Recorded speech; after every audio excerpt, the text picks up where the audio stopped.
Hi, I'm Arail Anaya, I'm Jordan Rivera.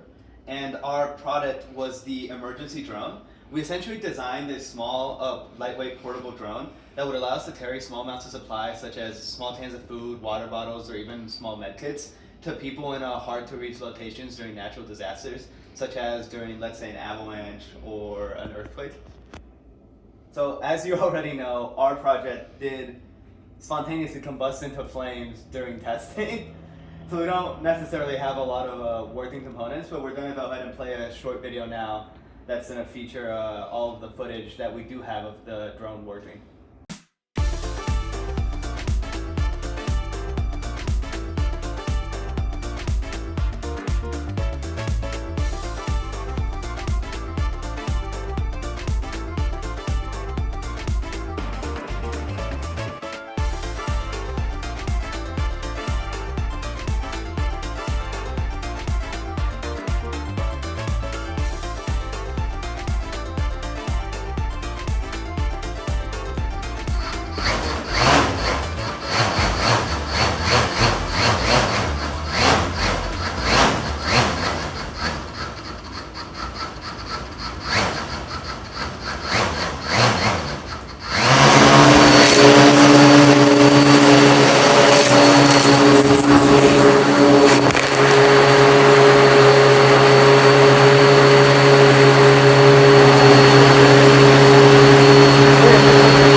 Why look like that?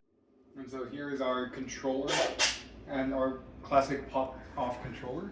And here's how it is wired inside. It's still the same as it was during the Cobalt project. It's still the same 4 buttons and joystick. Okay. And here's just the controller code logic for the actual controller. And then it's that same as the Cobalt. We ended up just reusing that design. You just have all of the analog values being read, and we're just tracking whether any of the 4 buttons have been pressed. Something we did change is we're also now utilizing that joystick button to check that that's being pressed. We use that tat sort of like as a safeguard, so the drone wouldn't activate without, like, the drone wouldn't activate as soon as it was turned on, only once the user wanted it to. And then after all these button states are checked, we just package the data and send it off. And here is how the drone was actually wired using a Teensy 4.1 microcontroller and still using the NRF224 module, this antenna here. And here, all the motors are connected to the Teensy, and the claw was connected to a power regulator, and to the battery pack. And then the gyro was also being regulated. And the LiPo battery that we no longer have is also... So then everything blew up. Everything blew up. The LiPo battery provided battery to every motor. That's better. And then here's that drone code flow logic. So here we're instantiating our variables. Then each of the different brushless motors have to first be calibrated before they're run. So we just have a click function that actually calibrates all those motors by setting their max and minimum inputs. Then we calibrate the gyro. You know, we did it on a nice stable surface where it was mounted to the drone on its gyro mount. Then once we're actually getting to the loop, right, that's processing all the data, we read that gyro data. We set the change in the motors to 0 first, just to avoid any unintended jerking in the design. Then we read the radio data. If there's no radio data, we end up setting those motors to 0. If there is radio data, we continue on to remap all the joystick values we're receiving to fall within range of what the brushless motors are expecting. We then check if that emergency joystick button has been toggled. That kind of tells the drone, hey, it's time to start running. Then we just run into seeing if any of our 4 buttons have been pressed. If our up or down on the D-pad have been pressed, we end up raising and lowering the drone by like a stable hover amount. Then we track to see if the claw has been opened or closed using the right or left D-pad buttons. And then finally, we just check what these joystick inputs are and convert those to a value that we want the drone to move forward or backwards based on those inputs. Then here's some snippets of the most important parts of the code. As you can see, just a bunch of essentially if statements, just checking the different states of the controller and regulating how the motor is in what the motor should be doing based on that. And now we're going to cut to just a quick video we have of the drone code actually running.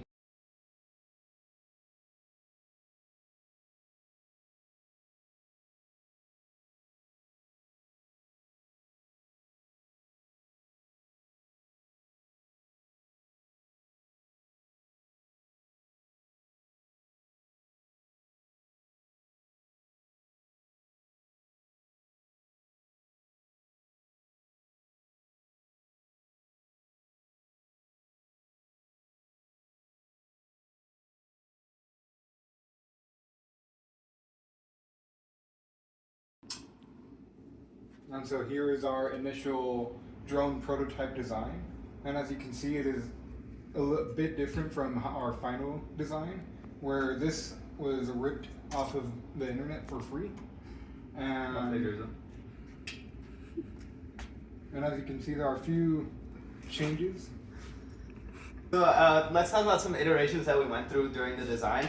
We modified this bottom plate to be able to actually fit our much bigger LiPo battery by using these mounts, because there's a screw here that is connected to the main claw component, so these are just balancing out the weight.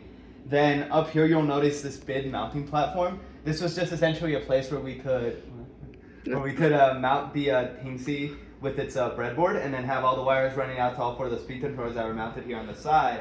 And then on top, this plate serves to mount the Arduino, which we are using to power regulate those NRF modules, because those are very finicky and require exactly 3.3 volts, which the Teensy couldn't quite supply. So we use the Arduino sort of as a makeshift power regulator for that. And then over here we had the gyro mount and the antenna. And that was our project.